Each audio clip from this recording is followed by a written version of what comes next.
Este video hablará acerca del lenguaje ensamblador. Mi compañero Axel y yo explicaremos qué es y qué funciones desempeñan este tipo de lenguajes.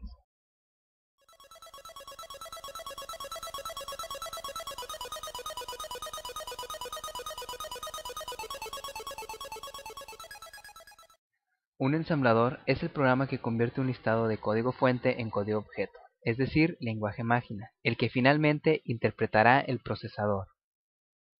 No podemos hablar del lenguaje ensamblador sin mencionar el lenguaje máquina. El lenguaje máquina es la serie de datos que la parte física de la computadora o el hardware es capaz de interpretar.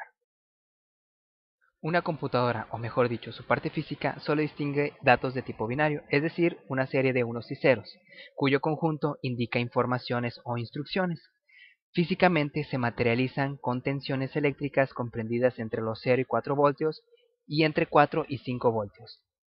La información que hace que el hardware de una computadora realice una determinada actividad se llaman instrucciones. Las instrucciones son un conjunto de unos y ceros. Estas instrucciones son acciones elementales para la máquina. Este conjunto de acciones se le denomina lenguaje máquina. Una instrucción en lenguaje máquina puede representarse de la siguiente forma. Esta secuencia es fácilmente ejecutada por la computadora, pero es difícil de interpretar para una persona.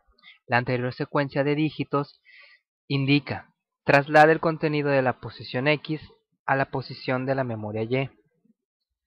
Si lo vemos escrito de esta forma, lo entenderemos fácilmente, ya que está en nuestro lenguaje natural, pero la máquina será incapaz de entenderlo. Podemos darnos cuenta que la forma que indicar a la máquina lo que debe hacer es totalmente diferente a la que se le indicaría a una persona. Es por eso que deben emplearse sistemas de traducción de una forma a otra. Con el paso del tiempo, los programadores se dieron cuenta que necesitarían un software traductor que fuera elemental para la máquina. Este convertiría un grupo de caracteres alfabéticos a una secuencia de unos y ceros. Esta secuencia binaria indicaría una acción que sería enviada al lenguaje máquina. Las ventajas de esto son muy claras, ya que para las personas sería más fácil indicar acciones y la traducción sería de manera automática. Y de esta manera es como se originaron los lenguajes ensambladores.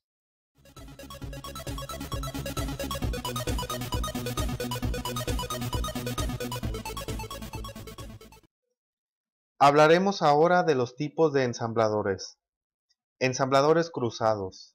Se denominan así a los ensambladores que se utilizan en una computadora que posee un procesador diferente al que tendrán las computadoras donde va a ejecutarse el programa objeto producido. Ensambladores residentes. Son aquellos que permanecen en la memoria principal de la computadora y cargan, para su ejecución, al programa objeto producido.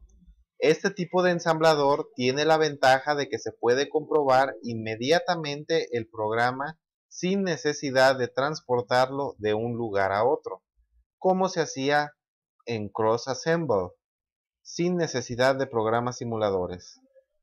La ventaja de estos ensambladores es que permiten ejecutar inmediatamente el programa. La desventaja es que deben mantenerse en la memoria principal tanto el ensamblador como el programa fuente y el programa objeto. Macroensambladores. Son ensambladores que permiten el uso de macroinstrucciones. Debido a su potencia, normalmente son programas robustos que no permanecen en memoria una vez generado el programa objeto. Puede variar la complejidad de los mismos, dependiendo de las posibilidades de definición y manipulación de las macroinstrucciones, pero normalmente son programas bastante complejos, por lo que suelen ser ensambladores residentes. Ensambladores de una fase. Estos ensambladores leen una línea del programa fuente y la traducen directamente para producir una instrucción en lenguaje máquina o la ejecuta si se trata de una pseudo instrucción. También va construyendo la tabla de símbolos a medida que van apareciendo las definiciones de variables, etiquetas, etc. Ensambladores de dos fases. Los ensambladores de dos fases se denominan así debido a que realizan la traducción en dos etapas. En la primera fase, leen el programa fuente y construyen una tabla de símbolos. De esta manera, en la segunda fase, vuelven a leer el programa y pueden ir traduciendo totalmente, puesto que conocen la totalidad de los símbolos utilizados y las posiciones que se les ha asignado. Estos ensambladores son los más utilizados en la actualidad.